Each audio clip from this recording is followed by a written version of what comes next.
இன்றைக்கி நம்ம தக்காளி குழம்பு பார்க்க போகிறோம்.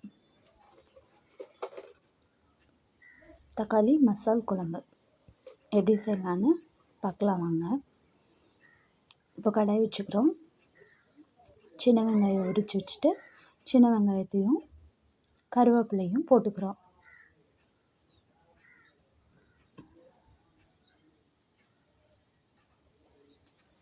கருவேப்பிலையை கொஞ்சம் போட்டுட்டு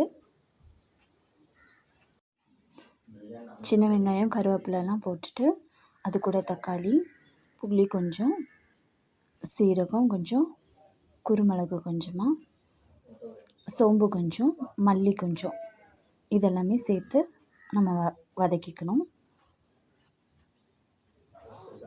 வதக்கி ரெடி பண்ணதுக்கப்புறமா இந்த மாதிரி வதக்கிக்கணும்.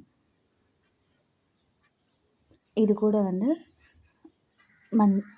மிளகாத்தூள், மல்லித்தூள், சாம்பார் பொடி, குழம்பு மிளகாத்தூள் கொஞ்சம் போட்டு அதையும் வதக்கிடணும். அப்புறம் கொஞ்சம் தேங்காய் சேர்த்துக்கணும்.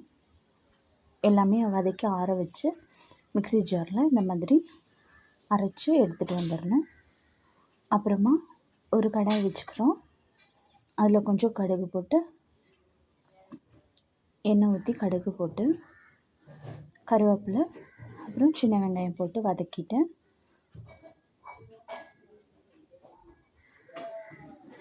இந்த மாதிரி நல்லா வதங்கினதுக்கப்புறமா கொஞ்சம் மஞ்சள் தூள் போட்டுட்டு நம்ம அரைச்சி வச்சுருக்கிற இதை சேர்த்திக்கிறோம். மசாலாவை சேர்த்துக்கிறோம். இது நல்லா கொதித்து வந்ததுமே குழம்பு ரெடி ஆகிடும். தேவையான அளவு நம்ம உப்பு சேர்த்துக்கிறோம். தேங்க்யூ.